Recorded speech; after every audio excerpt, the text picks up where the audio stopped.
Abdul Muttalib বলছেন, আব্বাজান আগামীকাল তোমার বিয়ার প্রস্তাব আমি তুলে ধরব। সুবহানাল্লাহ। আব্দুল মুত্তালিব চলে গেলেন। সকালবেলা নির্দিষ্ট টাইমে চলে গেলেন, চেয়ারের উপর বসে পড়েছেন। কিন্তু আব্দুল মুত্তালিবের চেহারার মধ্যে বড় টেনশনের ছাপ, রাতে ঘুমটা হয় নাই, চোখটা বড় লাল। বলেন তো, একটা মানুষের যদি ঘুম ঠিক মতো না হয়, ওই মানুষটাকে দেখলে চেনা যায় কি যায় না, বোঝা যায় কি যায় না? একটা মানুষ দেখেই তো বলবে, ভাই ঘুম হয় নাই নাকি, চোখ লাল কেন, আপনার চেহারার মধ্যে কালা কালা ভাব কেন, মুখটা মসৃণ কেন? মক্কার নেতাগুলো, সব নেতাগুলো স্লোগান দিয়ে বলে উঠেছে, আব্দুল মুত্তালিব, আব্দুল মুত্তালিব, চেহারা তোমার বড় সুন্দর, প্রত্যেক দিন হাস উজ্জ্বল চেহারা নিয়ে আমাদের কাছে আসো, আমাদের মনটা বড় ভরে যায়। তুমি তো মক্কার রইস, তুমি তো মক্কার নেতা, কিন্তু আজকে তুমি এখানে এসেছ, তোমার চেহারার মধ্যে টেনশনের ছাপ দেখা যায়। ব্যাপার কি? টেনশনের ছাপ, টেনশনের ছাপ। আব্দুল মুত্তালিব ডাক দিয়ে বলল, মক্কার নেতারা শোনো, আমি গতকালই জেনেছি আমার আব্দুল্লাহর বিয়ার বয়স হয়েছে। মক্কার মেয়েগুলো সিরিয়াল ধরে আমার আব্দুল্লাহর প্রস্তাব দেয়, কিন্তু আমি যতদূর জানি এই মক্কার মেয়েগুলোর চরিত্র বেশি ভালো না। এই মেয়েদেরকে আমার পুত্র বধূ হিসেবে মানতে পারি না। আমার আব্দুল্লাহর জন্য একটা সুন্দর, দিনদার, ভালো, পর্দাশীল মেয়ের সন্ধান করি। আরো জোরে। আব্দুল মুত্তালিবকে আটা সুন্দরী দেখছে না ধার্মিক দেখছে? যেই নবী এখন আসবে যেই মায়ের পেটে, ভালো করে বুঝবেন আমার মায়েরা, বোনেরা, যাদের বিয়া হয় নাই, ও বোন তুমিও বুঝে যাও। কসমেটিক্সের দাম বাড়াইছো, ইসলামে কসমেটিক্সের দাম নাই, ইসলামে আটা সুন্দরীর দাম নাই। ইসলামে ওই মেয়েটারই দাম যেই মেয়েটা আটা ঘষে না, কিন্তু আমার আল্লাহর চরণ ঘষে ঘষে আল্লাহরে খুশি করে। আল্লাহর অনুগ্রহের ব্যাপারে, অবিরহমাতিহি, এবং তার রহমতের ব্যাপারে, ফাবিযালিকা ফালইফরাহু, এই যে দুইটা জিনিস যে তারা পেল, এই কারণে তারা যেন আনন্দিত হয়ে যায়। হ্যাঁ নবী আপনি বলে দেন, হ্যাঁ নবী আপনি জানায়া দেন, আপনার উম্মতদেরকে আপনি বলে দেন, তারা আল্লাহর ফজল পেল, অনুগ্রহ পেল, এবং 2 নাম্বার তারা আল্লাহর পক্ষ থেকে যে রহমত প্রাপ্ত হলো। ফাবিযালিকা ফালইফরাহু, এই 2টা জিনিস পাওয়ার কারণে তারা যেন আনন্দিত হয়ে যায়। একটু আওয়াজ দিয়ে বলবেন কথাটা কার কথা? 2টা জিনিস, একটা হলো আল্লাহর অনুগ্রহ ফজল, 2 নাম্বার আল্লাহর রহমত। সম্মানিত হাজিরিন, আল্লাহ রাব্বুল আলামিনের ফজল কি, অনুগ্রহ কি, এইটা আমরা প্রথম নম্বরে বুঝি। আল্লাহর ফজল কি? কারণ আল্লাহর ফজল ছাড়া একটা মানুষ 2 সেকেন্ড বা 1 মিনিটের বেশি এই দুনিয়ার জমিনে বাঁচতে পারবে না। একসার মুসলমান খুব লক্ষ্য করবেন, আল্লাহ যে আপনাকে অনুগ্রহ করলেন, আমাকে অনুগ্রহ করলেন, তার ভিতরে প্রথম নাম্বার অনুগ্রহ হলো মায়ের গর্ভের ভিতরে যিনি আমাকে আপনাকে সৃষ্টি করেছেন। পৃথিবীর কোনো ইঞ্জিনিয়ার সৃষ্টি করেন নাই, পৃথিবীর কোনো ডাক্তার আমাকে বানান নাই। মায়ের গর্ভের ভিতরে সুন্দর করে যিনি আমাকে বানালেন, একবার আওয়াজ দিয়ে বলতে হবে তিনি কে? এর চাইতে বড় অনুগ্রহ আর হতে পারে না।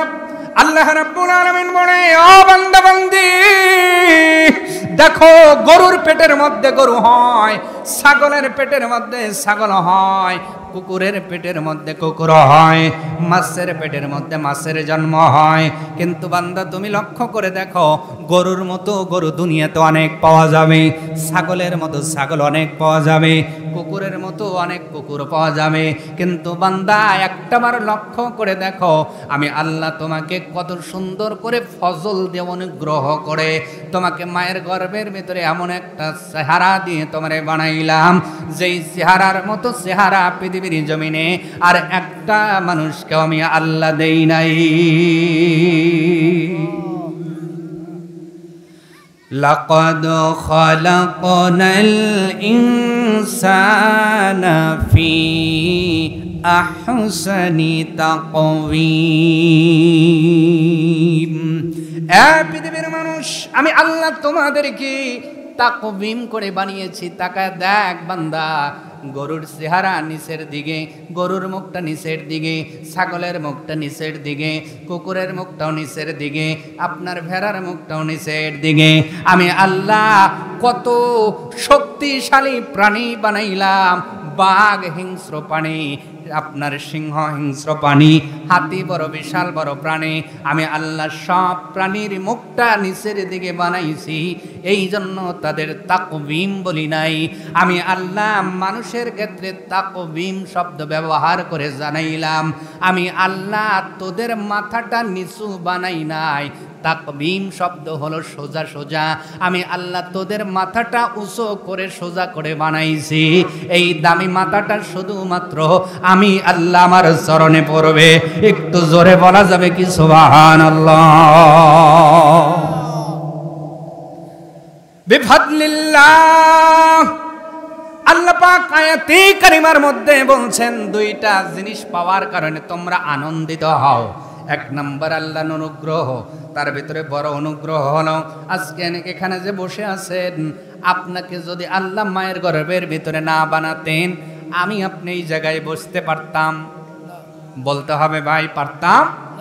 আমি মাকে ডাকতে পারতাম না। আপনাকে একটু তথ্য দিলে বুঝতে সুবিধা হবে।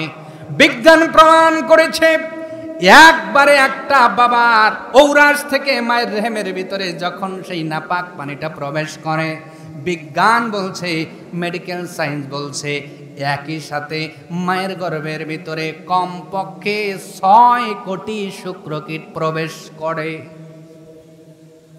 সুবহানাল্লাহ। কয় কোটি? 6 কোটি। মেডিকেল সায়েন্স বলছে এই 6 কোটি সন্তান হওয়ার উপযুক্ত। সুবহানাল্লাহ বলবেন না? তাহলে একবারে মায়ের গর্ভে কয় কোটি সন্তান ঢুকলো? 6 কোটি শুক্রকীট ঢুকলো। প্রত্যেকটাই সন্তান হওয়ার যোগ্য, প্রত্যেকটাই আমার মায়ের গর্ভে সাইফুদ্দিন হওয়ার যোগ্য ছিল, প্রত্যেকটাই আব্দুল আলিম হওয়ার যোগ্যতা ছিল, প্রত্যেকটাই আব্দুল হাকিম হওয়ার যোগ্যতা ছিল। আল্লাহ রাব্বুল আলামিন বলে, বান্দারে 6 কোটি শুক্রকীটের ভিতর থেকে 5,99,99,999 জনকে পিছনে ফেলে তুমি বান্দা মায়ের গর্ভের ভিতরে টিকা গেলা। আর আমি আল্লাহ ওই পানির মধ্যে নকশা কেটে কেটে এত সুন্দর একটা চেহারা তোমাকে আমার অনুগ্রহ দিয়া, ফজল দিয়া দান করলাম।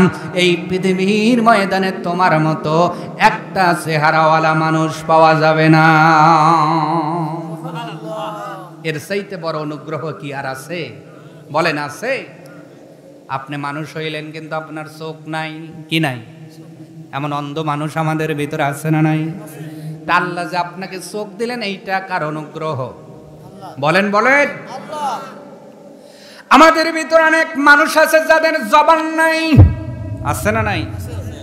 আল্লাহ আমাকে আপনাকে জবান দিয়েছেন কথা বলার জন্য, এই অনুগ্রহটা কার? আল্লাহ পাক ডাকতে বলে, বান্দারে এমন মানুষ দেখবা দুনিয়ার জমিনে 2টা হাত নাই, আবার 2টা পা নাই, আবার তাকায় দেখবা কানটাও নাই, নাকটা ফাটা, অথবা আপনার দেখবেন ঠোঁটটাও ফাটা। আমি আল্লাহ কতিপয় মানুষকে এমন করে বানানোর উদ্দেশ্য হলো ওই মানুষের দিকে তাকাইয়া তোমার জন্য জ্ঞানের চক্ষুটা খোলে। আল্লাহ ইচ্ছা করলে তেমন করে বানাতে পারতেন, আল্লাহ বানান নাই। এটা আমার মালিকের অনুগ্রহ, ফজল ছাড়া আর কিছুই হতে পারে না। আল্লাহ রাব্বুল আলামিন বলে, বান্দারে শুধু ফজলকে আমি তোমার বডির ভিতরে দিলাম না, না ও বান্দা, একটা বার তুমি প্রাকৃতের দিকে তাকাও, তোমার ডাইনে বামে সাইডে তোমার প্রতিবেশী, তোমার বাড়ির আঙ্গিনার মধ্যে দেখবা তোমার বাড়ির আঙ্গিনায় আম গাছ, জাম গাছ, কাঁঠাল গাছ, নিম গাছ আছে না নাই? বলেন।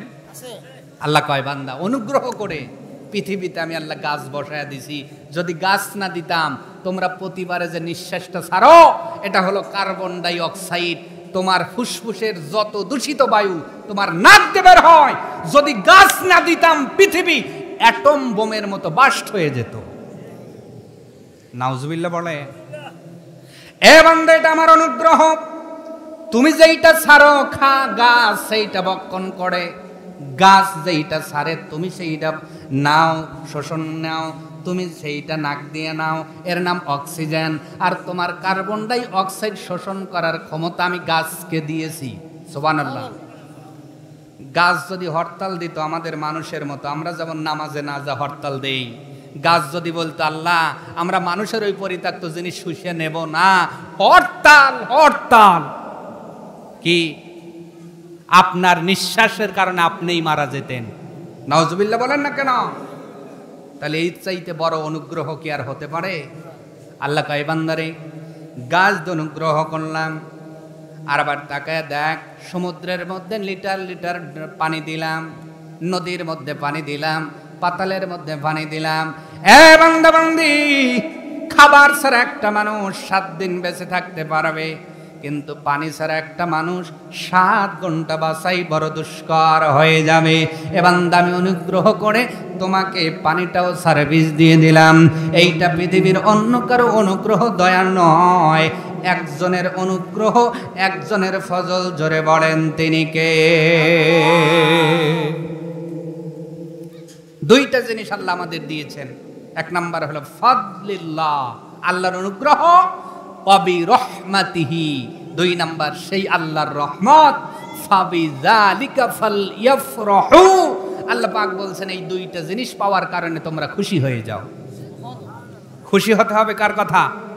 তাহলে আপনি যে সৃষ্টি হলেন আপনি খুশি না?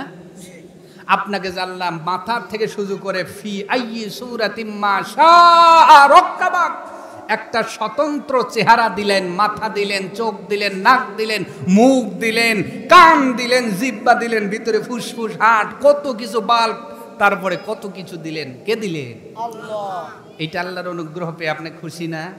বলেন খুশি কিনা? যদি খুশি না, দোয়া করবো কালকে যেন সবাই যেন হাসপাতালে ভর্তি হওয়া লাগে। এই দোয়া কি চান আপনারা? হুজুর সুস্থ থাকতে চাই। কি থাকতে চাই বলেন? সুস্থ থাকতে চাই। এই সুস্থটাও যিনি রাখলেন এটা কার অনুগ্রহ? বলেন কার অনুগ্রহ? তাহলে আপনারা খুশি না? বলেন আলহামদুলিল্লাহ। তা খুশি হয়ে পড়ছেন? তাই এত আস্তে। যদি খুশি না হইতেন তাইলে তো কত আস্তে হইতো আল্লাহই জানে। একটু জোরে বলেন তো আলহামদুলিল্লাহ। আমরা আল্লাহর অনুগ্রহ পেয়ে খুশি। অল্পতে বুঝাইলাম, এবার ফাদলিল্লাহ বুঝলাম, এবার অবি রহমাতিহি, সেই আল্লাহর রহমত। এখানে তাফসিরে মাযহারি তথা কয়েকটি তাফসিরের মধ্যে তাফসির করতে যায় আব্দুল্লাহ ইবনে আব্বাস রাদিয়াল্লাহু তাআলা আনহুর বরাত দিয়ে বলা হয়েছে এই রহমত দ্বারা আল্লাহ পাক বুঝিয়েছেন নবী মুহাম্মদুর রাসূলুল্লাহ সাল্লাল্লাহু। আল্লাহ পাক বলছেন বান্দারে, ও বান্দিরা, তোমাদের অনুগ্রহ করলাম এই জন্য, আর আমার নবীকে দিলাম এই জন্য তোমরা খুশি হয়ে যাও। আরো জোরে বলেন। আর যদি খুশি হতে পারো কি হবে? আল্লাহ পাক নিজে বলছেন, হুয়া খায়রুম মিম্মা ইয়াজমাউন।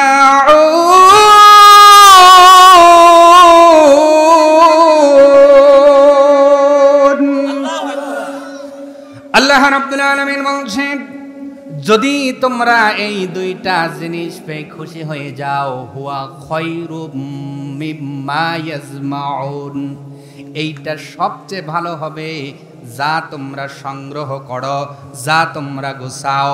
আল্লাহ পাক ডাক দিয়ে বলছেন, দুনিয়ার জমিনে তোমরা যা সংগ্রহ করো, যত টাকা গোছাও, জমি গোছাও, যত বিল্ডিং বানাও, ও বান্দা বান্দি, দুনিয়ার জমিনে যত নাম কামাই করো না কেন, দুনিয়ার সব কিছু ইনকামের চাইতে তোমরা এই দুইটা জিনিস পেয়ে যদি খুশি হয়ে যাও, আমি আল্লাহ ঘোষণা দিলাম এই দুনিয়ার সব কিছুর চাইতে এটা তোমাদের জন্য মঙ্গল হয়ে যাবে। ঘোষণাটা কার? তাহলে আমরা আল্লাহর অনুগ্রহ পেয়ে খুশি হয়ে গেছি। আল্লাহ আমারে বানালেন, আল্লাহ আমারে সৃষ্টি করলেন, আল্লাহ আমার মাথা থেকে পা পর্যন্ত সাজায় দিয়েছেন, আল্লাহ পাক আমাদেরকে অক্সিজেন সার্ভিস দিচ্ছেন, আল্লাহ আমাদের রিজিক দিচ্ছেন, আল্লাহ আমাদের পানির সরবরাহ করছেন। এইটা পেয়ে আমরা যেমন খুশি হয়ে গিয়েছি, আল্লাহ পাক ডাক দিয়ে বলছে, বান্দারে তোমাদের মধ্যে এমন একজন পয়গম্বর দিলাম, এই পয়গম্বর পেয়ে তোমরা আনন্দিত হয়ে যাও, তাহলে আমি আল্লাহ তোমাদের উত্তম প্রতিদান প্রদান করব। আওয়াজ তুলে বলা যাবে কি সুবহানাল্লাহ? নবী পেয়ে খুশি হওয়ার দরকার আছে না নাই? আসতে বলবেন না, জোরে বলেন আছে না নাই? কারণ আপনারা অনেকেই নবী কেমন নবী বুঝতে পারেন নাই। ও সাক্ষাৎ মুসলমান, ভালো করে বোঝেন, বনি ইসরাইলের মধ্যে আল্লাহ পাক লক্ষাধিক পয়গম্বর প্রেরণ করেছিলেন। সাইয়েদনা ঈসা আলাইহিস সালাম পর্যন্ত এমন একজন পয়গম্বর পাওয়া যাবে না যারা আল্লাহর কাছে দোয়া করেন নাই, আল্লাহ এই জামানার পয়গম্বর না বানাইয়া যদি আখিরি জামানা নবীর উম্মত বানাইতেন, আমরা বড় খুশি হয়ে যাইতাম। সম্মানিত হাজিরিন, আল্লাহ বনি ইসরাইলের কোন পয়গম্বরের দোয়া কবুল করেন নাই, ঈসা আলাইহিস সালামের দোয়া কবুল করলেন। কবুল করার পরে একদল মুফাসসির কিরামগণ বলেছেন 30 বছর, অন্য একদল মুফাসসির কিরামগণ বলেছেন 33 বছর। এই বয়সে আল্লাহ পাক দুইজন ফেরেশতার মাধ্যম দিয়ে আসমানের মধ্যে উঠায় নিয়েছেন। কিয়ামতের পূর্ব মুহূর্তে আল্লাহ পাক তাকে দুনিয়ার জমিনে দান করবেন।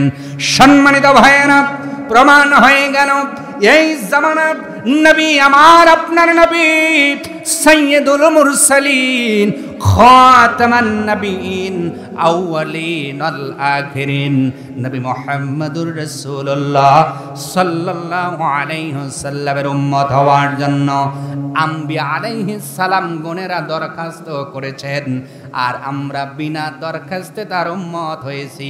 বলেন এই জন্য খুশিটা বেশি হওয়া লাগবে না কম হওয়া লাগবে? একটু জোরে, কত বেশি? কত বেশি? নবীর ভালোবাসাটা বেশি হবে না কম হবে? এত বেশি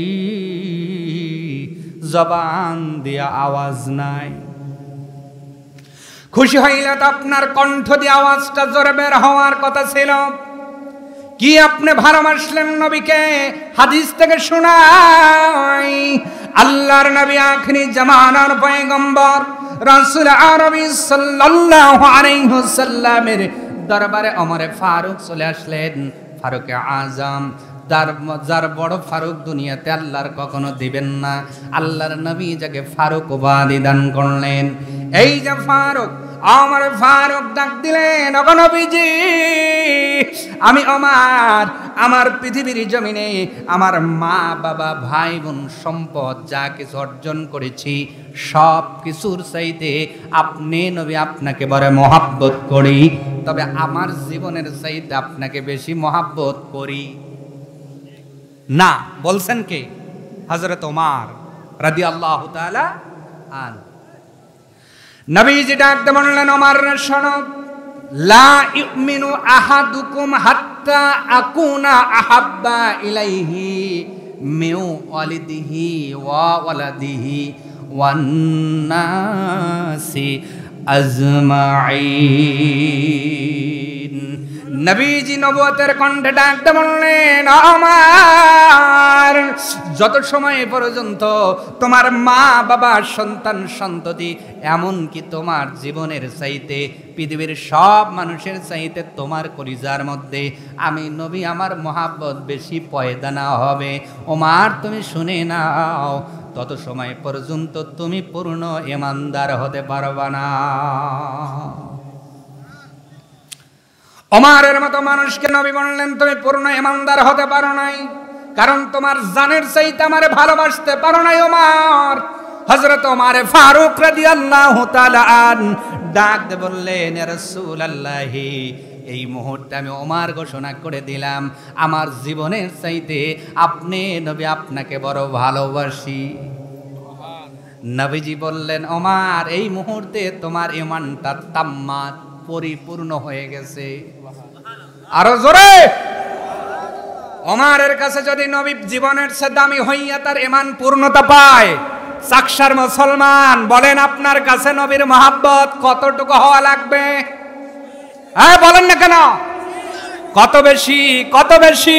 জানের চেয়ে বেশি, সম্পদের চেয়ে বেশি, মায়ের চেয়ে বেশি, বাবার চাইতেও বেশি, সন্তানের চাইতেও বেশি, নেতার চাইতেও বেশি।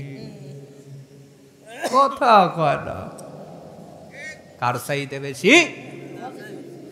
নেতার চাইতেও বেশি মানে কিন্তু নৌকাবাজ। কি বাজ? আমার গ্রামে যদি কোনো কারণে নৌকা হেরে যায়, ওই সময় কাঁচা দিয়ে বইটে ধরি, নবীর মহব্বত আর থাকে না। কথা কয় না রে ভাই, আছে না নাই?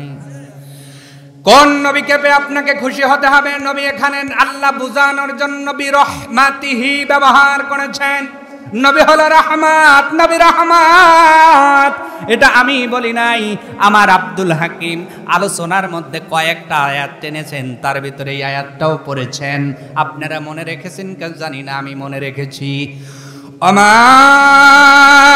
আরসালনাকা ইল্লা রাহমাতাল লিল আলামিন।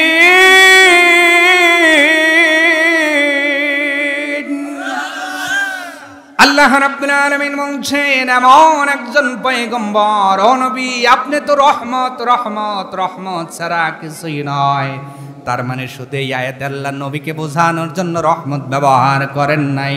অন্য আয়াতের মধ্যে আল্লাহ পাক ডাক দিয়ে বলেন, আমার নবীকে শুধুমাত্র রহমত করে তোমাদের মাঝে প্রেরণ করেছি। ওই নবীকে পাই আমরা খুশি না বেজার? একটু হাত তুলে জোরে বলি আল্লাহু আকবার, লিল্লাহি তাকবীর। নবী পেয়ে আমরা খুশি না বেজার? আল্লাহ খুশি থেকে মরণ দান করুন, বলেন আমিন। পৃথিবীর মুসলমান খুব লক্ষ্য করবেন, যেহেতু নবী আগমনের মাস তারিখটা গত হয়ে গিয়েছেন, এরপরেও আপনাদের জানানোর জন্য বলছি। বলেন তো এই আলোচনাটা হওয়ার দরকার আছে না নাই? আমার আব্দুল হাকিম অনেকটাই আলোচনা করেছেন, আমি ওখান থেকেই কিছু ভাঙ্গা ভাঙ্গা কথা বলছি, খুব লক্ষ্য করবেন। কোন নবী দুনিয়াতে আসলেন? এই রবিউল আউয়াল মাসে। ওই নবী পাইয়া খুশি হওয়া লাগবে, আল্লাহ নিজে বললেন। তার মানে বোঝা গেল নবী আমাদের মতো মানুষ হলেও আমাদের মতো মানুষ নয়। দুইটাই বলছি। হে নবী আপনি বলেন, আনা বাশারুম মিসলুকুম, আমি তোমাদের মতো মানুষ। আল্লাহ বলালেন, এই কারণে আল্লাহ কিন্তু বলান নাই যে আমি তোমাদের মতো সাধারণ মানুষ। ঠিক কিনা? নবী কি সাধারণ মানুষ? বলেন, এখন যদি এখানে ডিসি সাহেব আসে, সে মানুষ না? এখানে যদি ওসি সাহেব আসে, মানুষ না? যদি ফর্মাল ড্রেসে আসে, ফর্মাল ড্রেস, জেনারেল সাধারণ একটা ড্রেস পরে ওসি সাহেব এখানে আসছে, আপনারা জানেন না, চেনেন না, যে চিনছে ও দাঁড়ায় গেছে। যে চিনছে, ভালো করে বোঝেন, যে চিনছে। এখন ওসি সাহেব বলতেছে, ভাই দাঁড়ান কেন, বসেন, আমি তো আপনাদের মতো একজন মানুষ, আমি তো বাঘ না, আমি তো ভাল্লুক না, ঠিক না?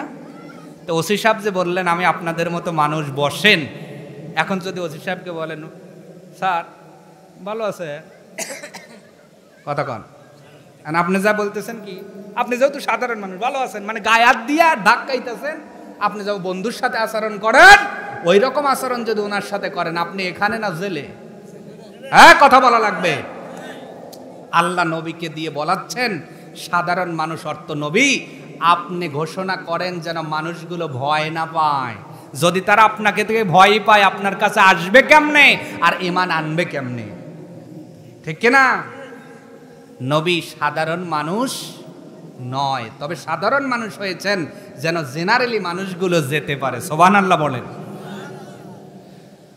আসমানের নিচে জমিনের উপরে আল্লাহর পরে এই দোজাহানের মধ্যে যদি কারো স্থান থেকে থাকে সেটা হলো আমার নবী, আপনার নবী, সেটা হলো আমার নবী, আপনার নবী মুহাম্মাদুর রাসূলুল্লাহ সাল্লাল্লাহু আলাইহি ওয়াসাল্লাম। সামান্য একটা ডিসি সাহেবকে আপনার লেভেলে আপনি নামাতে পারেন না, সাধারণ একটা ইউনোকে আপনার লেভেলে আপনি ভাবতে পারেন না, সাধারণ একটা ওসি সাহেবকে আপনার লেভেলে আপনি ভাবতে পারেন না। অথচ যেই নবীর সমকক্ষ কোনো নবীও ছিল না, ওই নবীকে আমার মতো ভাবার কোনো চিন্তাই করা যাবে না। ঠিক কিনা বলেন? ধারাবাহিক আলোচনায় আসবো। আমি আগেই বলেছি যেহেতু এই মাস, এই জন্য এই সোমবার আলোচনা হবে, ইনশাআল্লাহ। কষ্ট হবে আপনাদের। নবী যেই মাসে দুনিয়াতে এসেছেন মনে রাখবেন দুইটা শব্দ বলি, একটা হলো মিলাদুন নবী আর একটা হলো সিরাতুন নবী। কয়টা? একটা হলো নবীর জন্ম আর একটা হলো নবীর জীবন আদর্শ। বলেন আগে জন্ম নেওয়া লাগে না আগে জীবন আদর্শ হয়? আগে জন্ম নিতে হয়, তারপরে জীবন আদর্শ হয়, ঠিক কিনা? একটা মানুষের জন্ম জীবনে যদি আপনি লিখতে চান, যারা পরীক্ষা দিয়েছেন, যারা লিখেছেন তারা জানেন একটা মনীষীর জীবনী লিখতে গেলে সর্বপ্রথম তার আপনার জন্মসাল লিখতে হয়। যদি জন্ম শুনেই ভুল করেন, এক্সামিনার বুঝবে আপনি বুয়া ছাত্র। কি ছাত্র? কারণ যে মনীষীর জীবনী লিখতেছে ওর জন্মশালী ওর মনে নাই, তার মানে ও ভালো ছাত্র না। তা আমরা সিরাতুন নবী যাব, আগে মিলাদুন নবী নিয়ে যাব, ঠিক কিনা? নবীকে জন্ম নিয়েছেন এই জন্য আমরা খুশি, নবী যা দিয়েছেন এ পেয়েও আমরা খুশি। নবী জন্ম নিয়ে, রিসালাত পেয়ে, কোরআন দিয়ে আকমালতু লাকুম দীনাকুম, আল্লাহর পক্ষ থেকে দিনকে পরিপূর্ণ করায়া গেছেন। আমরা ৬৩ বছর জিন্দেগির প্রত্যেকটা দিনেই নবীর জন্য খুশি, ঠিক কিনা? সম্মানিত হাজিরিন, লক্ষ্য করেন নবীজি দুনিয়াতে আসবেন, খুব লক্ষ্য করবেন। কোথায় আসবেন? পাঠাবেন কে? পাঠাবেন কে? সালটা হলো ৫৭০। যদি শুনে থাকেন আওয়াজ দিয়ে বলবেন সালটা কত? যেই সালটা এখন ২০২৬, ঠিক এই সালটাই ৫৭০ সাল ছিল। নবী দুনিয়াতে আসবেন, আল্লাহ পাক যেমন বললেন ফাযালিকা ইয়াফরাহু, খুশি হয়ে যাও, আমার রহমত দিয়েছি, ফজল দিয়েছি, এই জন্য খুশি হয়ে যাও। পৃথিবীর মানুষ, নবী দুনিয়াতে আসবেন, আল্লাহ পাক ডাকতে বলে বান্দারে তোমার সন্তান দুনিয়াতে আসতে গেলে তুমি দুনিয়া সাজাও, তোমার ঘরবাড়ি সাজাও, আত্মীয়দের দাওয়াত দাও, আর আমি আমার বন্ধুকে পাঠাইব। আমি আল্লাহ নিজে দুনিয়া ডেকোরেশন করেছি। কেমন ডেকোরেশন আল্লাহ পাক করলেন? নবীজির জন্মের ঠিক ৫০ থেকে ৫৫ দিন পূর্বের ঘটনা। নবী এখনো মা আমিনার গর্ভে। আল্লাহ এমন একটা ঘটনা ঘটালেন যেটা পরবর্তীতে কোরআনুল কারিমার মধ্যে সূরা হিসেবে কোড হয়ে গেছে। সূরাটার নাম সূরাতুল ফিল। নাম কি? হাতির সূরা। আল্লাহ এমন একটা ঘটনা ঘটাইলেন, নবী জন্ম নেন নাই, এখনো ৫০ দিন বাকি। আল্লাহ কয় আমার নবী আসবে, এই আগমনের কারণে আমি আল্লাহ নিজে ওই বছরটাকে স্পেশাল বানায়া দিয়েছি। ৬,০০০ বাহিনী নিয়ে আসলেন, তার মধ্যে ১৩টা হাতি ছিল। তাফসিরে ইবনে কাসির, তাফসিরে ফি জিলালিল কোরআনের মধ্যে লেখা হলো ১৩টা হাতিকে সাজালেন, এই জন্যই তাকে হস্তি বাহিনী বলা হয়েছে। আপনারা ইতিহাস জানেন, আল্লাহ পাক তার শক্তি দিয়া ওই হস্তি বাহিনীর যে সর্দার ছিল বাদশাহ আবরাহা, নাম কি? নাম কি? উনি ইয়ামেনে এমন একটা ঘর বানিয়েছিলেন কাবার আদলে। কাবার আদলে মানে কাবার মতো করে একটা ঘর বানিয়েছিলেন। নাউজুবিল্লাহ কন। ওনার নিয়ত ছিল যে লোকেরা কাবাকে যেমন হজের সময় প্রদক্ষিণ করে ঘোরে, ইয়ামেনে এসে আমার তৈয়ারকৃত এই ঘরটাকে প্রদক্ষিণ করবে। নাউজুবিল্লাহ কন। দেখা গেল হজের মৌসুম আসলো, মানুষগুলো কাবায় যায়, কিন্তু ইয়েমেনে বাদশাহ আব্রাহার সেই ঘরটাকের কাছে কেউ যায়? বাদশাহ আব্রাহা চিন্তা করল, এভাবে যদি চলতে থাকে আমি অপমানিত অপদস্থ হয়ে যাব, বিশ্বের কাছে আমার নাম কমে যাবে। এইটা যেমন ঘটনা, এর মধ্যে রাজনৈতিক কিছু ঘটনা আছে, বলতে গেলে সময় লাগবে। আরব দেশের স্থল এবং জলপথ আপনার উনি দখল করার চিন্তা করেছিলেন, এটাও তাফসিরে ফি জিলালিল কোরআনের মধ্যে লেখেন। সম্মানিত হাজিরিন, রাজনৈতিক কারণে উনি মক্কা আক্রমণ করতে গেলেন। পথে মধ্যে অনেক ঘটনা ঘটে গেল। যাইতে যাইতে মক্কাতুল মুকাররমায় চলে গেলেন 570 খ্রিস্টাব্দে। যাওয়ার পরে আব্রাহার দলের বাহিনীর লোকে ডাকাতি করে নিয়ে আসলেন। ওর মধ্যে আমার নবীজির দাদা আব্দুল মুত্তালিবের কিছু উট ছিল। কি ছিল? আব্দুল মুত্তালিবের কাছে খবর দেওয়া হয়, ও আব্দুল মুত্তালিব, তুমি কি জানো বাদশাহ আব্রাহা কাবা আক্রমণ করার জন্য এসেছে? বাদশার লোকেরা আমাদের উট দুম্বা গুলো ডাকাতি করে নিয়ে গেছে, ওর মধ্যে তোমার কিছু উট দুম্বা আছে। আব্দুল মুত্তালিব তখন রানিং খানায় কাবার মোতাওয়াল্লি, ডাক দিয়ে বললেন, কি বলো? এই বইলা উনি কিছু লোক নিয়ে আব্রাহার কাছে চলে গেলেন। বাদশাহ আব্রাহা চিন্তা করলেন, আব্দুল মুত্তালিব এসেছে বুঝি অনুনয় বিনয় করে বলবে, ও বাদশাহ আব্রাহা, কাবা আক্রমণ করো না, আক্রমণ না করে চলে যাও। কিন্তু কি আশ্চর্যের বিষয়, আব্দুল মুত্তালিব যাইয়া ডাক দিয়ে বললেন, ও বাদশাহ আব্রাহা, আমি হলাম মক্কার লিডার, নাম আমার আব্দুল মুত্তালিব। তোমার লোকেরা কিছু উট দুম্বা ছিনতাই করে নিয়ে এসেছে, ওর মধ্যে আমারও কিছু উট আছে, উটগুলো দিয়ে দাও, আমি বাড়িতে চলে যাই। বাদশাহ আব্রাহা বড় আশ্চর্যিত হয়ে গেলেন। ডাক বললেন, আব্দুল মুত্তালিব, আমি তো ভেবেছিলাম আপনি এসে আমার কাছে আত্মসমর্পণ করবেন, আমার কাছে অনুনয় বিনয় করবেন, আমি যেন কাবা আক্রমণ না করি। আমার ভাইরা, এবার আব্রাহার উত্তরে আব্দুল মুত্তালিব ডাক দিয়ে বললেন, ও বাদশাহ আব্রাহা। আব্রাহাকে ডাক দিয়ে আব্দুল মুত্তালিব বলছে, বাদশাহ আব্রাহা রে, আমি এই উটগুলোর মালিক, আমি ওই কাবার মালিক নই। আমি কিসের মালিক? আমি তো উটের মালিক, উট নেওয়ার জন্য আসছি, কাবার মালিক আমি না, কাবা দেখাশোনার দায়িত্ব আমার। কিন্তু কাবার মালিক যিনি, একজন আছে, দেখে। হে বাদশাহ আব্রাহা, তোমার সাথে কি ব্যবহার করা লাগবে উনি ভালো জানেন, অতএব তুমি আমার উটগুলো দিয়ে দাও, নিয়ে যাই। কাবা ঘর যার, উনি চিন্তা করবে তোমার সাথে কি রূপ ব্যবহার করা লাগবে। যখন আর আমার নবীর দাদা আব্দুল মুত্তালিব উটগুলো নিয়ে চলে গেলেন, তৈরন আবাবিল ব্যবহার করা হয়েছে এখানে। তৈরুন মানে পাখি, আবাবিল বলতে আমরা বলি আবাবিল পাখি, না না, আবাবিল শব্দের একটা অর্থ হলো ঝাঁকে ঝাঁকে। আবাবিল শব্দের আর একটা অর্থ হলো নিকৃষ্ট প্রজাতির পাখি। কয়টা অর্থ বললাম? আমরা বলি আবাবিল পাখি, না, আবাবিল কোনো পাখি না। আবাবিল শব্দের অর্থ হলো ঝাঁকে ঝাঁকে, আর একটা অর্থ হলো নিকৃষ্টতম পাখি। আল্লাহ ওই হস্তি বাহিনীকে ভালো পাখি দ্বারা ধ্বংস করেন নাই, যেমন নমরুদকে ধ্বংস করেছে ন্যাংরা মশা দিয়া। কি দিয়া? ফেরাউনকে ধ্বংস করছে পানি দিয়া। আবু জাহেলকে ধ্বংস করছে মুআজ মুআব্বির দিয়া।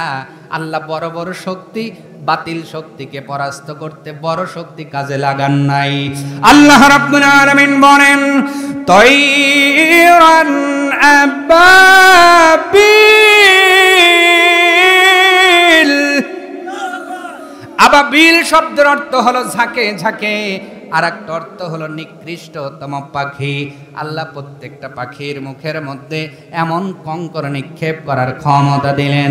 মুফাসসিরে কেরামগণ বলেন, উপর থেকে পাথরের কণা নিক্ষেপ করেছে, মাথা দিয়ে ঢুকে পিছন সাইড থেকে বের হয়ে গেছে। বলেন তো মুসলমান, একটা বুলেটের গুলি যদি বুলেটের ওয়েট, বুলেটের শক্তি যদি সব শক্তি দিয়ে 0 পয়েন্ট থেকেও যদি ফায়ার করেন, মাথার এই সাইড থেকে ঢুকে পিছন দিক দিয়ে বের হবে না।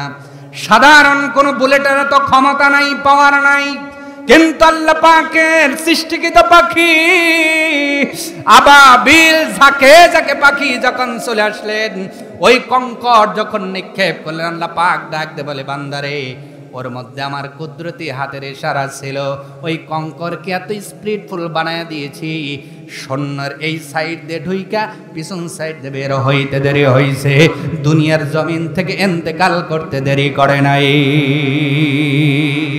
আর জোরে বলুন সুবহানাল্লাহ। ঘটনাটা ঘটছে 570 খ্রিস্টাব্দ, নবীর জন্মের ঠিক 55 বা 50 দিন আগে। সুবহানাল্লাহ। নবী এখনো আসেন না, আল্লাহ কেমন করে দুনিয়াটা সাজাইতেছেন ভালো করে দেখেন।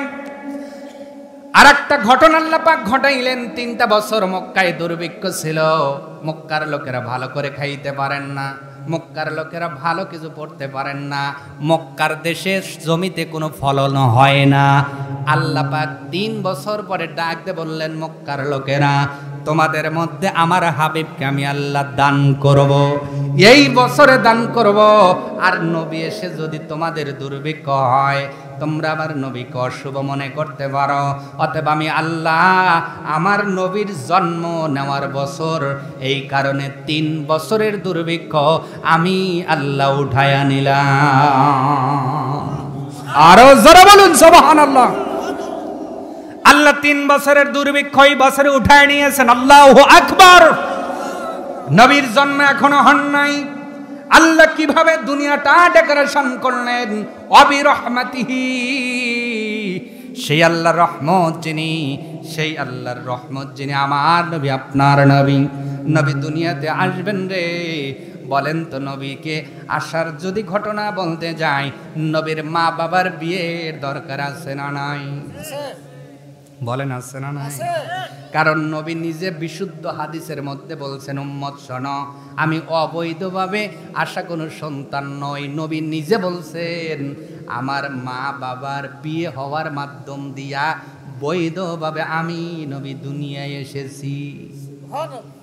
তার মানে নবীজির মা বাবার বিয়ে হয়েছে কি হয় নাই? আর একটু আসতে বলেন, হয়েছে কি হয় নাই? সম্মানিত ভাইয়েরা, বিয়ে থেকেই শুরু করি না, কষ্ট হবে আপনাদের?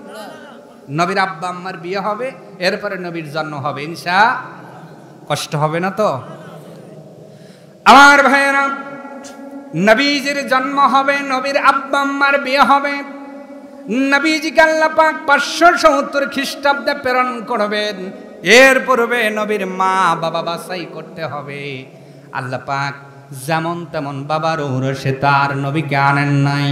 মনে রাখবেন, যেই যুগে নারী পরিবর্তন করা জামা পরিবর্তন করার চাইতেও সহজ ছিল, ভালো করে বোঝেন, এমন একটা সময় 570 নিজের জামা পরিবর্তন করতেছেন না, যায় খুলতেছেন, এইটা যেমন সহজ, ওই সময়ে নারী পরিবর্তন তার চেয়ে সহজ ছিল। নাউজুবিল্লাহ বলবো না?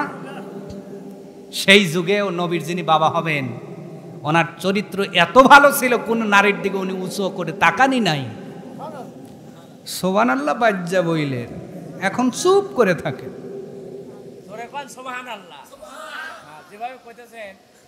মানে সুবহানাল্লাহ কইলে মনে লস হইব। সুবহানাল্লাহ বলছেন, দুইটা ঠোঁট একত্রিত হওয়ার কারণে আপনার আমলে সওয়াব হয়ে গেছে। সুবহানাল্লাহ। শুধু তাই নয়, আপনার জন্য জান্নাতের মধ্যে সোনার ইট রূপার ইট আল্লাহ বাজেট করে দিয়েছে। শুধু তাই নয়, আসমান জমিনের ফাঁকা জায়গা আল্লাহ সওয়াব দ্বারা পরিপূর্ণ করে দিয়েছে। এইবার কয় লাগে, চলবে তো ইনশাআল্লাহ? বলবেন তো ইনশাআল্লাহ? অনেকের যুক্তি, হুজুর একবার সুবহানাল্লাহ বইলে যদি দুনিয়া বইরেই হেলাই, আবার সুবহানাল্লাহ বললে সওয়াব রাখবে কোথায়? কারণ আপনি ভূগোল তো পড়েন না, ব্ল্যাক হোল পড়েন না, আপনি মধ্যকর্ষণ অভিকর্ষণ শক্তি পড়েন না, বিজ্ঞান খোলেন, পড়েন। এই গ্যালাক্সি আমরা যে গ্যালাক্সির মধ্যে আছি, এই গ্যালাক্সির মধ্যে কম পক্ষে 10 কোটি গ্রহ নক্ষত্র আছে। সুবহানাল্লাহ। কয় কোটি? এটা কমপক্ষে বলা হলো। এইরকম গ্যালাক্সির সন্ধান বিজ্ঞান বর্তমান 10 ট্রিলিয়ন পেয়েছে। সুবহানাল্লাহ কান। তাও বিজ্ঞানীরা বলছে, আমরা যে অনুসন্ধান করে পাইছি, এটা 100 ভাগের মাত্র 2 ভাগ। একটা গ্যালাক্সির মধ্যে আপনি আছেন, এই গ্যালাক্সি, সূর্য এই গ্যালাক্সিতে, সূর্য, বুধ, বৃহস্পতি, চন্দ্র, নক্ষত্র যা দেখেন আপনি এইটাই গ্যালাক্সিতে, এইরকম গ্যালাক্সি আপনার 10 ট্রিলিয়ন পেয়েছে। সুবহানাল্লাহ। তাও বিজ্ঞান বলছে আমরা আমাদের ক্ষমতায় যা পাইছি তা 100 ভাগের 2 ভাগ। 100 ভাগের কয় ভাগ? তাহলে এই পৃথিবী যেখানে আছে এর মধ্যে সূর্য আছে। বিজ্ঞান বলছে পৃথিবীর চেয়ে সূর্য 13 লক্ষ গুণ বড়। ওই সূর্য এই গ্যালাক্সির মধ্যে। তাহলে গ্যালাক্সি কত বড়? আর ব্ল্যাক হোল নামে একটা জায়গা আছে আল্লাহ বানিয়েছেন। বিজ্ঞান বলছে কোন গ্যালাক্সি যদি ব্ল্যাক হোলের মধ্যে পড়ে, যেমন সমুদ্রের মধ্যে উইটিয়া পড়লে পাওয়া যায় না, এই একটা গ্যালাক্সি ব্ল্যাক হোলের মধ্যে গেলে আর খুঁজে পাওয়া যায় না। তাহলে ব্ল্যাক হোলের এরিয়া আল্লাহ কেমনে বানাইছে? সুবহানাল্লাহ বলতে মন চায় না? আর আপনি খালি ফতুয়া চান যে একবার সুবহানাল্লাহ বললে তো আল্লাহ দুনিয়া বইরা লাইলে, আবার সুবহানাল্লাহ বললে আল্লাহ দুনিয়া সওয়াব রাখবে কোথায়? এরকম কোটি কোটি নয়, লক্ষ লক্ষ নয়, আপনার জীবনের হায়াতের জিন্দেগিতে যত সংখ্যা বলতে পারবেন তার চাইতেও 1000 গুণ বেশি জায়গা আল্লাহ বানিয়ে রেখেছেন। আপনি তো ব্যাং, আমি তো ব্যাং, ওই কুয়ার মধ্যে পইরে কই এইটাই মনকা সাগর, এইটাই সাগর। কুয়ার মধ্যে ব্যাং কি মনে করে? কই এইটাই সাগর, এইটাই সাগর। ঠিক কি না? অতএব যারা মনে করেন যে হুজুর মনে হয় যে ইসটা কিছু বলল না, হুজুর ইসটা বলে নাই, আপনার ধারণাটা ভুল। আপনি একবার সুবহানাল্লাহ বলে আসমান জমিন এই পৃথিবীর যে জায়গা স্পেস আল্লাহ ভরে দিবেন সওয়াব দিয়ে। সুবহানাল্লাহ। সুবহানাল্লাহ হবে তো ইনশাআল্লাহ। কষ্ট হচ্ছে আপনাদের? নবীজির মা এবং বাবার বিয়ে হবে। কি হবে? সম্মানিত হাজিরিন লক্ষ্য করেন, অ্যাটেনশন প্লিজ। যদি মনোযোগ না থাকে আমি মোনাজাত দিব, কারণ কষ্ট করে ওয়াজ করব আর আপনারা ঝিমাবেন হবে না। মনোযোগ আছে ইনশাআল্লাহ। নবীজিকে পাঠাবেন আল্লাহ।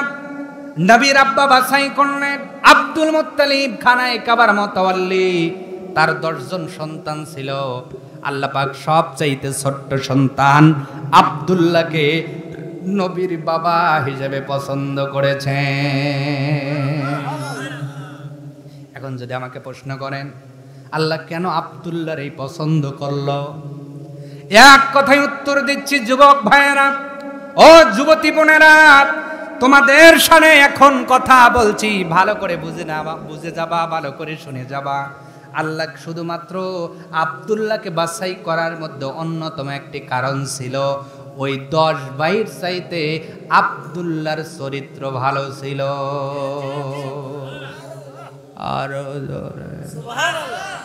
আর আমাদের যুবকগুলো বিয়ার আগে 10টা বেড়া খামসায়া বিয়ার সময় কবে ভালো একটা মেয়ে দেখেন, কথা কয় না। অত সহজ না, অত সহজ না রে ভাই। চরিত্রের বড় দাম, চরিত্রের বড় দাম। বিয়ের আগে রাস্তাঘাটে চরিত্রের অবক্ষয়। দুঃখ করে এই জন্য বলি এখন তো দুনিয়া মসজিদে মাঠে আপনার মাঠের নামাজও পড়াই, জুমার নামাজও না হলে শুক্রবারে যাওয়াই লাগে।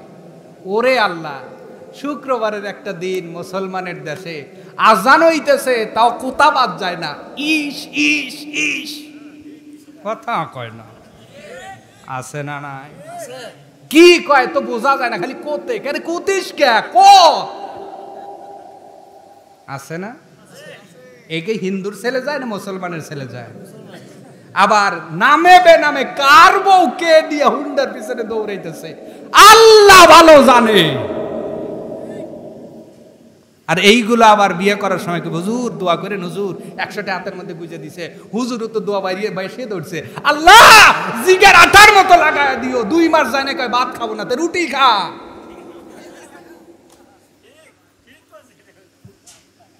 কথা কন না কা আছে না নাই? কারণ একটা মানুষ রিলেশনের সম্পর্ক তখনই বুঝবে যখন এই রিলেশনের মর্যাদা বুঝতে পারবে। আর বিয়ে ছাড়া রিলেশনের মর্যাদা বোঝা সম্ভব নয়। এই জন্য ইসলাম বিয়েকে হালাল করেছে, জিনাকে হারাম করেছে। আর বিয়ের আগে এই টোনাটুনি রাস্তায় কথা কন না কা। চরিত্রের দাম আছে না নাই? আমার নবীর চরিত্র সম্পর্কে নিজে স্যাটিসফাই করেছেন, নিজে সার্টিফিকেট দিয়েছেন। ইন্নাকা লাআলা খুলুকিন আযীম।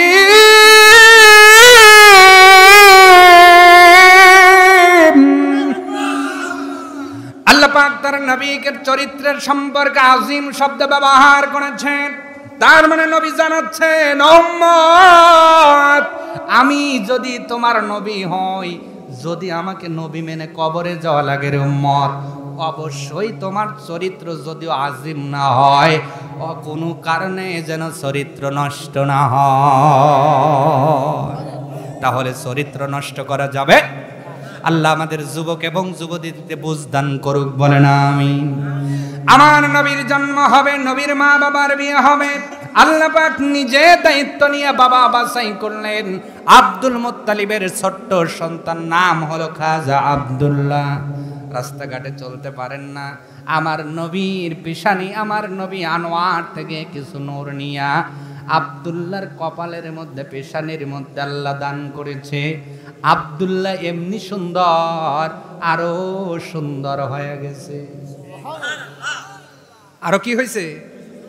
আর সুন্দর যুবক যদি রাস্তা দিয়ে যায়, মেয়েরা কি ভালো রাখে?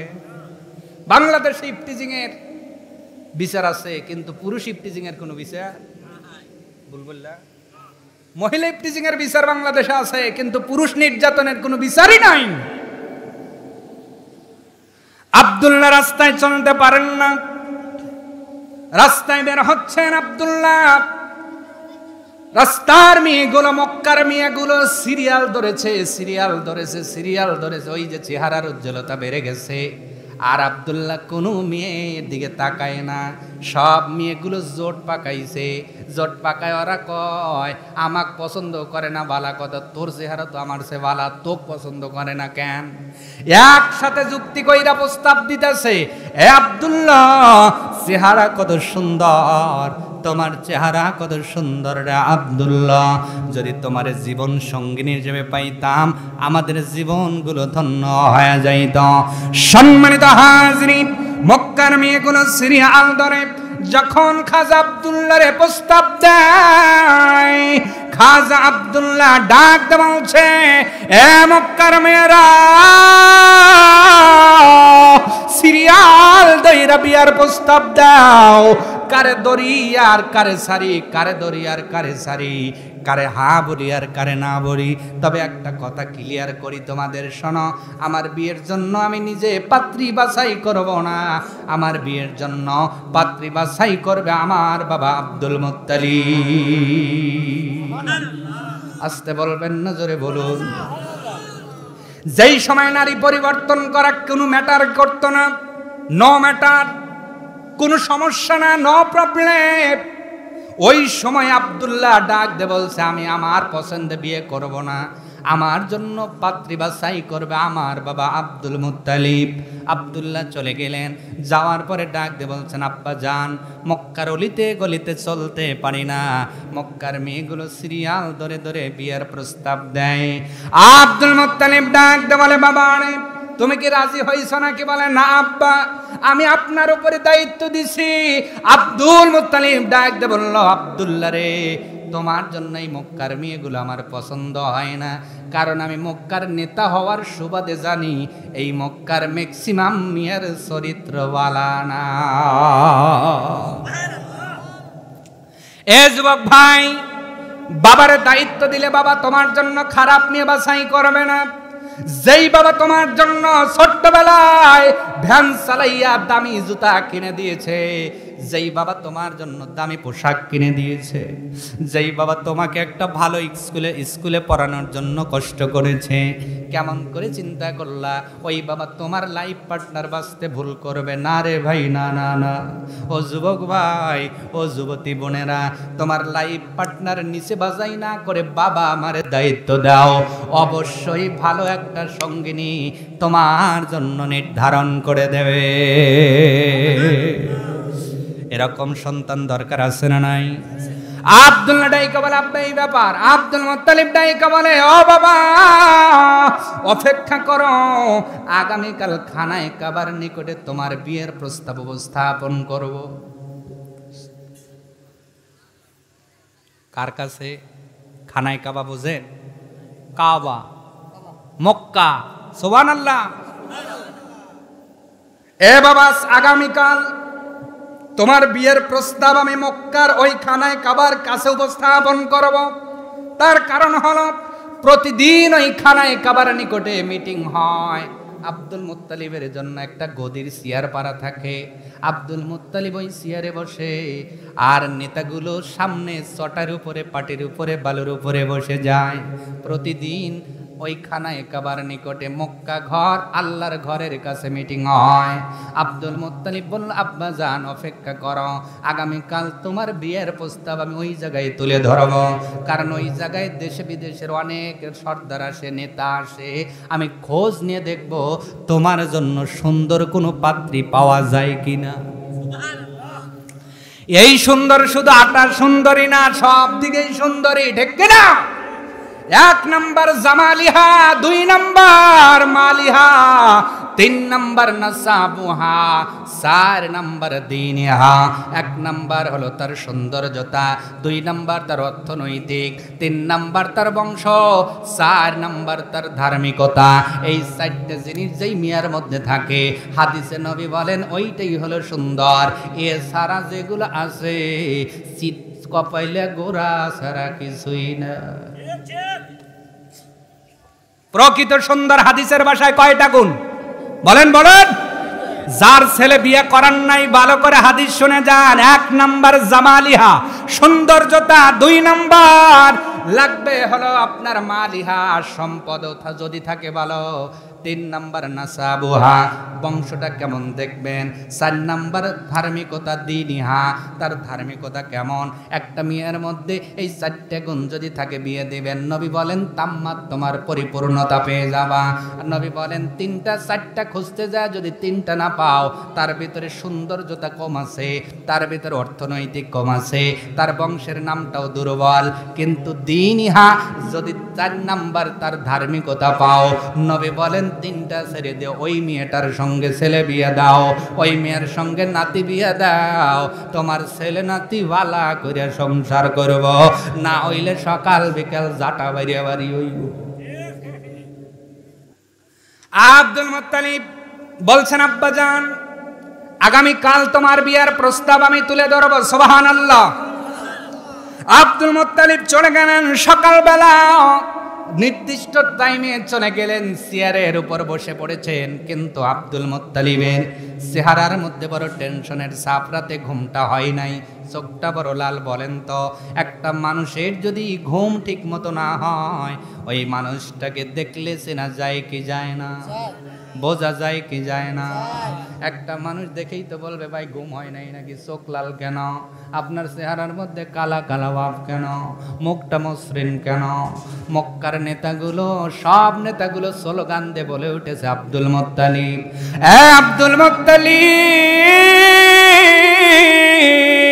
চেহারা তোমার বড় সুন্দর, প্রত্যেক দিন হাস উজ্জ্বল চেহারা নিয়ে আমাদের কাছে আসো, আমাদের মনটা বড় ভরে যায়। তুমি তো মক্কার রইস, তুমি তো মক্কার নেতা, কিন্তু আজকে তুমি এখানে এসেছ, তোমার চেহারার মধ্যে টেনশনের ছাপ দেখা যায়। ব্যাপার কি? টেনশনের ছাপ, টেনশনের ছাপ।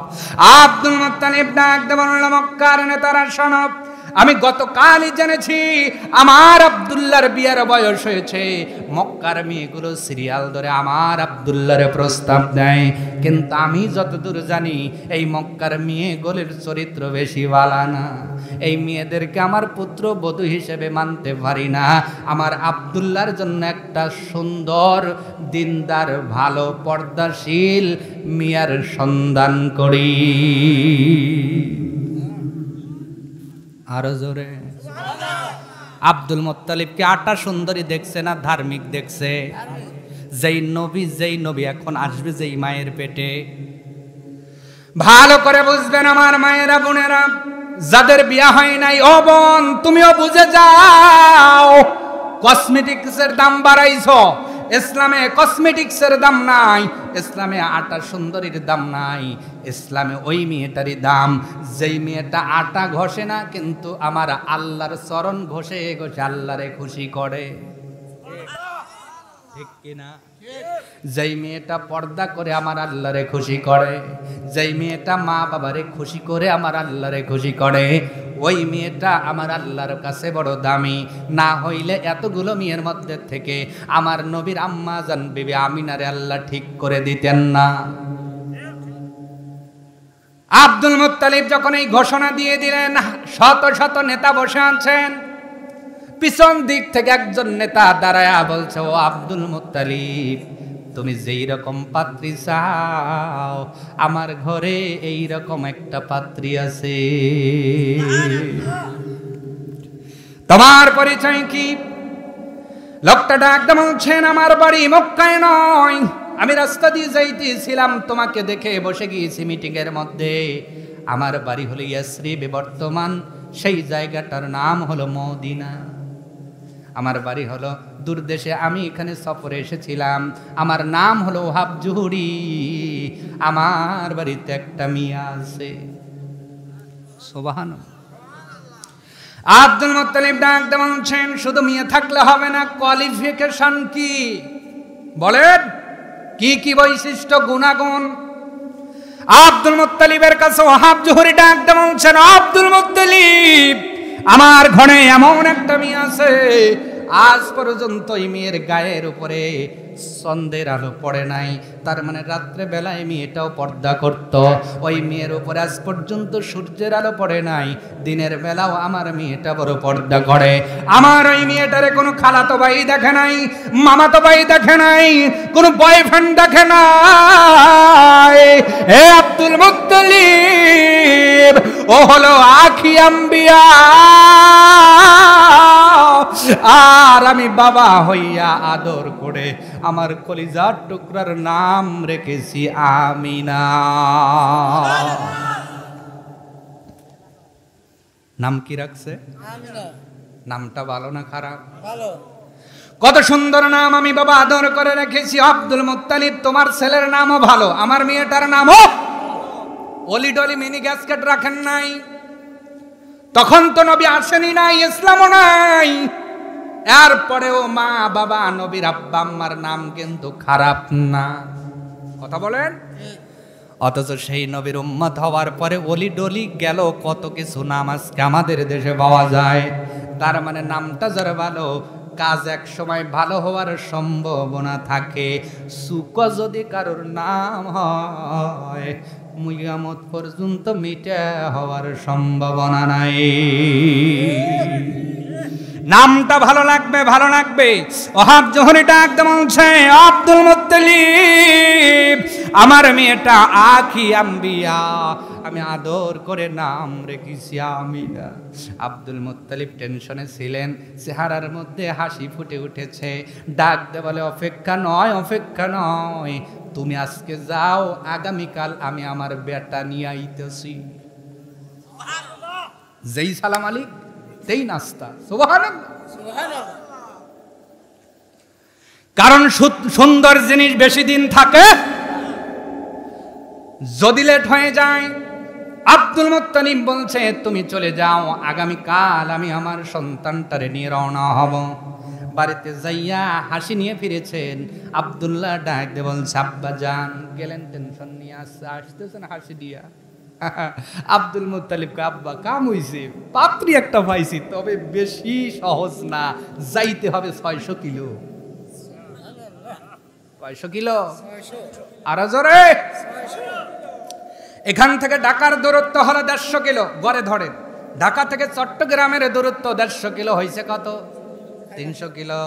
ওখান থেকে আপনার কক্সবাজারের দূরত্ব হলো আরো ধরেন 188, মানে 150ই ধরেন, 3-150 কত হইল?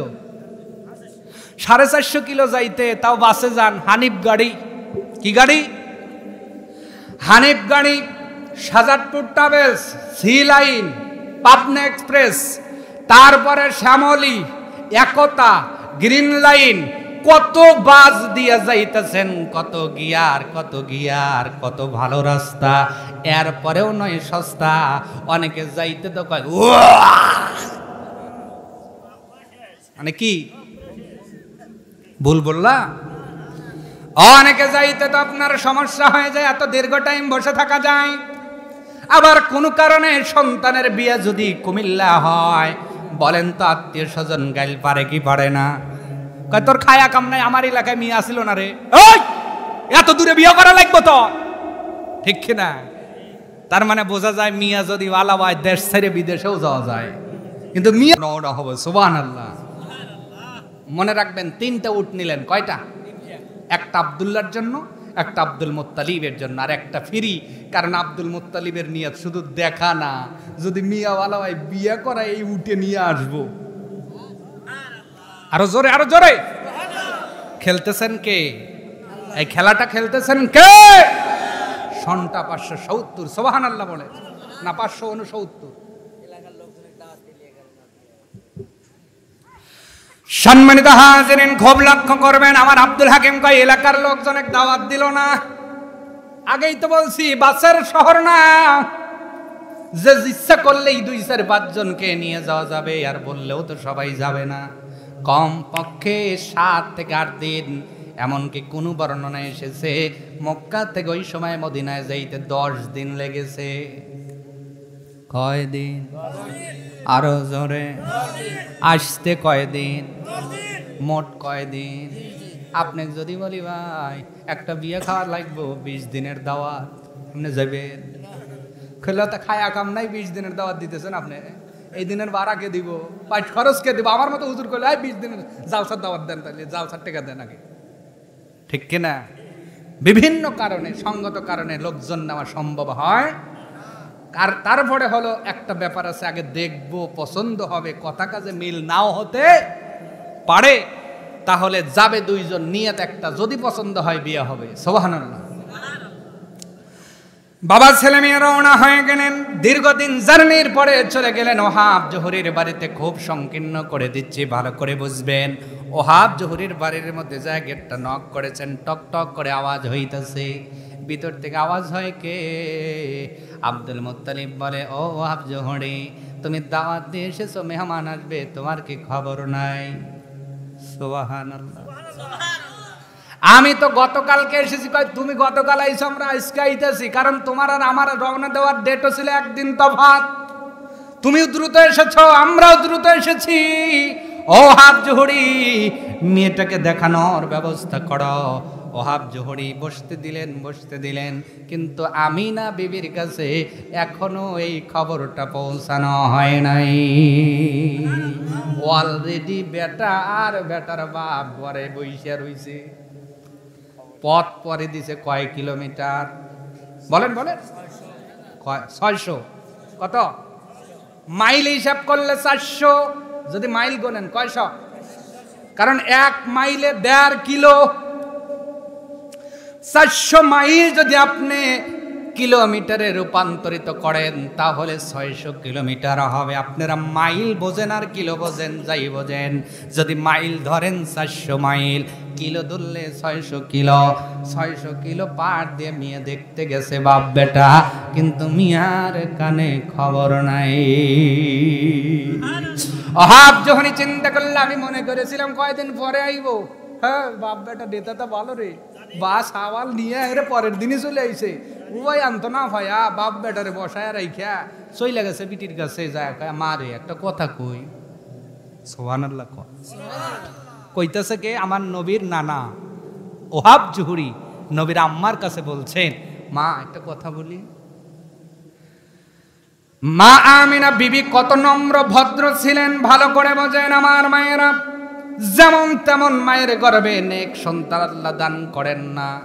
যার ব্যবহার ভালো, চরিত্র ভালো, নম্র ভদ্র, তার পেটের মধ্যে হাসান হোসাইন আসে, তার পেটের মধ্যে আব্দুল কাদের জেলানি আসে, তার পেটের মধ্যে আপনার কি বলে আল্লামা কাজী সানাউল্লাহ পানিপতির মতো সন্তান আসে।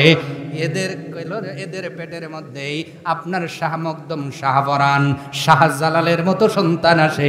আওয়াজ দিয়ে বলা যাবে কি সুবহানাল্লাহ? আর তুমি ঝগড়া করে এ বাড়ির মেয়ে ওই বাড়ি পাঠাইয়া দাও, আর সন্তান নেওয়ার সময় কও ভালো সন্তান লাগবে, হবে না। কি সুন্দর মেয়ে আমিনা! ভালো করে লক্ষ্য করেন আমার মায়েরা, আমার বাবারা, ভাইয়েরা। বাবা যাইয়া মেয়ের কাছে নরম সুরে বলতেছে, মারে একটা কথা বলি। আব্বা বলেন, কি বলবেন? মারে, আমি সফরে গিয়েছিলাম, সফর থেকে আসার সময় বাইতুল্লাহ আল্লাহর খানার কাবার কাছে একটা মিটিংয়ের মধ্যে একটা উপযুক্ত পাত্রীর খবর পাইয়া তোমার খবরটা তার বাবার কাছে দিয়েছিলাম। তার বাবা লেট করে নাই, আজকেই আইসা দুইজন ওই যে মেহমান রুমে বসে আছে। ও মা, তুমি কি রাজি? এইটাও তো জিজ্ঞেস করতে পারি নাই। মা তুমি বলো, আমি কি আব্দুল্লাহর জন্য তোমারে দেখাতে যাব না নিষেধ করব? মা বলো, তুমি কি তার সামনে যা দেখা দিবা, না আমি তাদের ওখান থেকে বলে বিদায় করে দেব? তুমি রাজি না হলে মা, আমি বাবা জোর করব? সুবহানাল্লাহ বলেন। মেয়ের প্রতি বাবার কনফিডেন্স কতটুকু দেখেন। আর মেয়ের বক্তৃতাটাও শোনেন। আমিনা, আমিনা, যেই গর্বের ভিতরে বিশ্বের মহামানব আসবেন, এই মা আমিনা ডাক দিয়ে বলছে, আব্বাজান আপনি কেমন কথা বললেন? আমার জ্ঞান হওয়ার পরের থেকে যদি আমি একটা পোশাক চেয়েছি, আমি লক্ষ্য করে দেখেছি এই মদিনার সবচেয়ে ভালো পোশাক আপনি কিনে দিয়েছেন। সুবহানাল্লাহ। ও আব্বাজান, আমি যদি কোনো খাবার খেতে চেয়েছি, আপনি সবচাইতে ভালো খাবার আমার জন্য এনেছেন। আমি যদি কোনো গহনার শখ করেছি, আমি যা চেয়েছি তার চেয়ে ভালো গহনা আপনি এনে দিয়েছেন আব্বাজান। আমি আমিনার জীবনে এমন কোনো স্বাদ নাই যা আপনি পূরণ করেন নাই। আমার বিশ্বাস, ওই বাবা আমার জন্য যে পাত্র ডিসাইডেড করেছে, ডিসিশন নিয়েছে, সিদ্ধান্ত নিয়েছে, দেখানোর জন্য এনেছে, ওই ছেলেটাও যেমন তেমন ছেলে হবে না, ওই ছেলেটাও যুগের শ্রেষ্ঠ ছেলেই হবে। আব্বা গো, আপনি আনছেন, আমি আমিন, আমার কোনো কথা নাই, আমি রাজি হয়ে গেছি। জোরে বলুন আল্লাহু আকবার।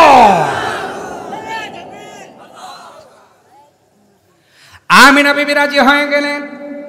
দেখানো হলো, পছন্দ হলো, এক দেখায় পছন্দ হয়ে গিয়েছেন।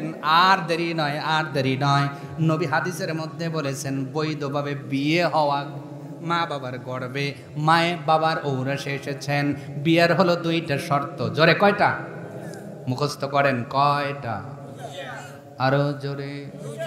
জানেন তো এনে বিয়ে করছেন কারা? টান টান দেখান, দেখান বিয়ে যারা করছেন। তুমি বিয়ে করো না? এত লেটে হাত তুললে যাওয়ার সময় বলে যাবো না, পোলাপান না বুঝে তুলছে যারা। তুমি তোলো না কেন? বাড়ির কাছে দিয়ে যাবো না, বললে যাবো না যে বিয়ে পেলে করে নাই।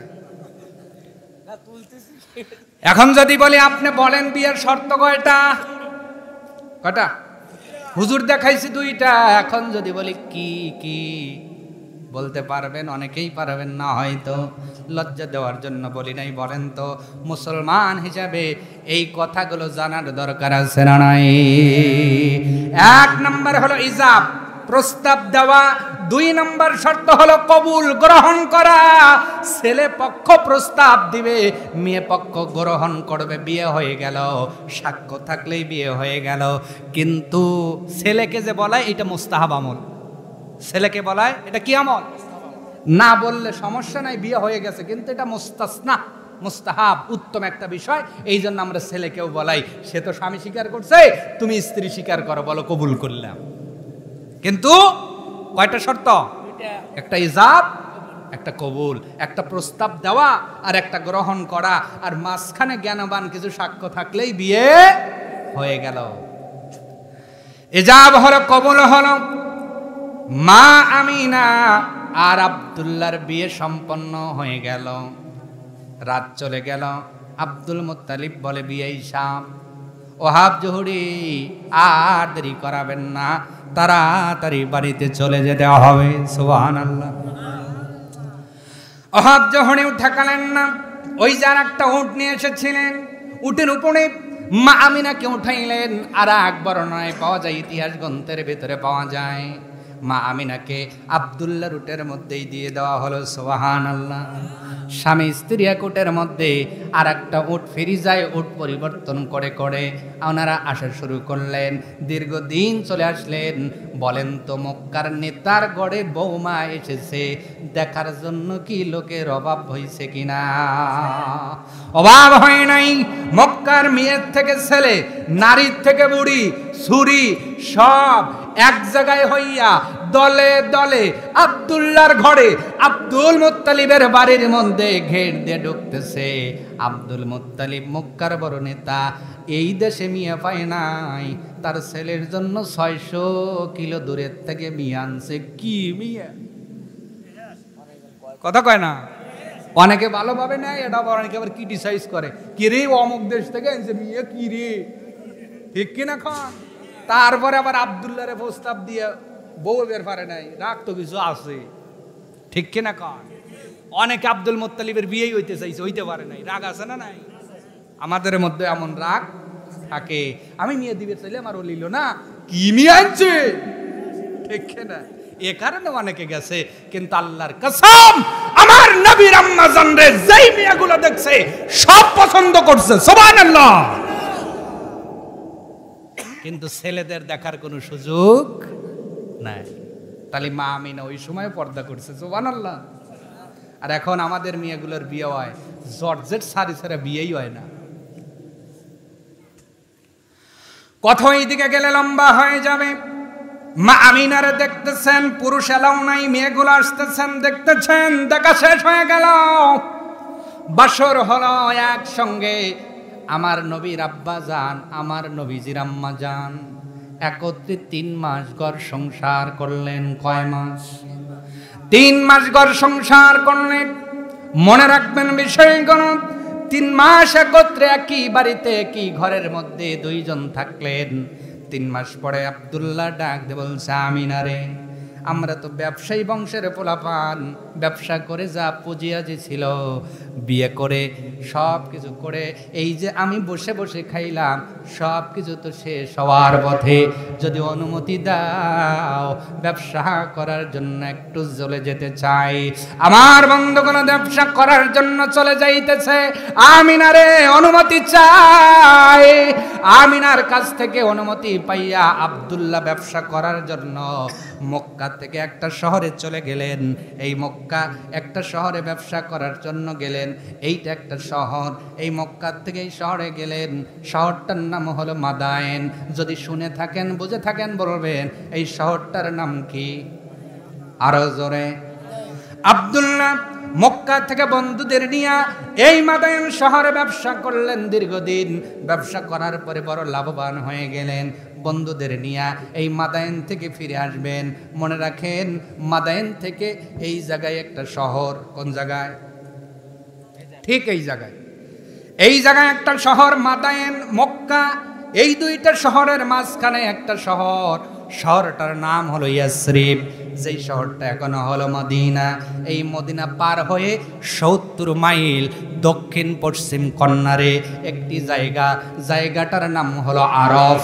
এখনো কিছু খেজুরের গাছ, এখনো কিছু বাবলা গাছ লাগানো আছে।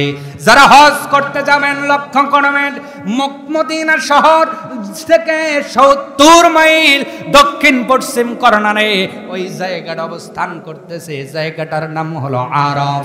এই আরফ নামক স্থানে এসে আমার নবীর আব্বা ব্যবসা করে আসতেছেন, অসুস্থ হয়ে গেলেন। শুধু অসুস্থ নয় রে, খাজা আব্দুল্লাহ চিরতরে দুনিয়া থেকে বিদায়। দিলটা বড় নরম করে দাও মুসলমান। যেই নবীর উম্মত হয়ে বসে আছো, যেই নবী ঘোষণা করে গিয়েছেন মাজালিসুল ইলম হারাউজাতুম মির রিয়াজিল জান্নাহ, হে আমার উম্মত, দুনিয়ায় যদি কোরআন হাদিসের আলোচনা হয়, ওই জায়গায় যদি বসে যাও জান্নাতি সুখ পেয়ে যাবা। ওই জায়গায় বসলে জান্নাতে বসার সমান হয়ে যাবে। ওই নবী দুনিয়াতে আসেন নাই, তার বাবা আব্দুল্লাহ ইয়াসরিবের ভূমিতে বিদায় হয়ে গেলেন। বন্ধুগুলো তারা দাফন করে দিল। আপনার ওই যে স্থানের মধ্যে অবা নামক স্থানের মধ্যে দাফন করে দিলেন। দাফন করে দেওয়ার পরে আপনারা ওনা যখন কাফেলা মক্কায় চলে আসলো, আব্দুল মুত্তালিব অপেক্ষামান সন্তান আসবে সন্তান আসবে, কিন্তু বন্ধুগুলো মক্কার গেট দিয়ে ঢোকে, আব্দুল্লাহর কোনো খবর নাই। আব্দুল মুত্তালিব ডাক দিয়ে বলল, আমার ছেলের বন্ধুরা বলো আমার সন্তান কই? এবার বন্ধুরা ডাক দিয়ে বলছেন, আব্দুল মুত্তালিব তোমার সন্তানের খবর কেমন করে দেব বলো? তোমার সন্তানরে তো এই দুইটা হাত দিয়ে আমরা আবব নামক স্থানের মধ্যে কবর দিয়েছি। বলো তো চাকসার মুসলমান, বাবার কানে যদি সন্তানের মরণের খবর যায়, ওই বাবা কি সইতে পারে নাকি? পারে নাকি? আব্দুল মুত্তালিব সইতে পারলেন না। আকাশের দিকে তাকাই আছেন, চোখের পানি বেঁধে রাখতে পারছেন না, ঝরঝর করে পানি পড়া শুরু হয়। কানতে কানতে ওনার বুক ভিজে গিয়েছে। একটা সময় উনি চিন্তা করলেন, খবরটা বৌমা আমিনার কাছে দিয়ে আসি। আমার বৌমা আমিনা তো ঘরের মধ্যে আছে। খবর দেওয়ার জন্য আব্দুল মুত্তালিব রওনা হয়, কিন্তু আমিনার ঘরের দরজা পাওয়ার আগে যখন ঘরের বেড়ার কাছ দিয়ে আমি আব্দুল মুত্তালিব যাইতেছে, ভালো করে বোঝেন, আব্দুল মুত্তালিবের বাড়িটা খানায় কাবার পাশেই, কিন্তু আব্দুল মুত্তালিবের গেটটা পার করলে প্রথম যেই ঘর, ওই ঘরই হলো আব্দুল্লাহর ঘর, ওই ঘরটাই আমিনার ঘর। আওয়াজ তুলে বলা যাবে কি সুবহানাল্লাহ? দরজাটা ওই দিকে, বেড়াটা এই দিকে। আব্দুল মুত্তালিব গেট পার হয়েছেন, খবর দিবেন আমিনাকে। আব্দুল্লাহ আর দুনিয়ায় নাই, কিন্তু আব্দুল মুত্তালিবের কানের মধ্যে গুনগুন করে কথার আওয়াজ, কথার আওয়াজ, কথার আওয়াজ।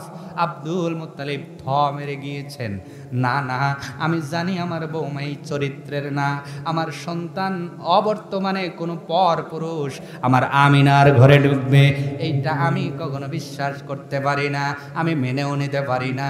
কিন্তু আমিনা গুনগুন করে কার সঙ্গে যেন ঘরের মধ্যে কথা বলে। আব্দুল মুত্তালিব পাটা চালাইয়া দরজা খুলে দেখে ঘরের ভিতরে কেউ নাই, ঘরের ভিতরে কেউ নাই, কিন্তু আমিনা তখনও গুনগুন করে যেন কথা বলে। আব্দুল মুত্তালিব ডাক দিয়ে বলে, বৌমা রে, ঘরের ভিতরে তো কেউ নাই। ও মা, ঘরের ভিতরে কেউ নাই, কিন্তু গুনগুন করে তুমি কার সঙ্গে কথা বলো? আমিনা গুন বাতানে মৌজুদ দামে আব্দুল্লাহ। আল্লাহু আকবার। বাতানে মৌজুদ দামে আব্দুল্লাহ। হুয়ায়ে আইনি আল্লাহ আল্লাহ হাবিবি, আল্লাহ আল্লাহ, আল্লাহ আল্লাহ হাবিবি, আল্লাহ আল্লাহ। আমিনা ডাকতে বলে, ও বাবা, ও বাবা,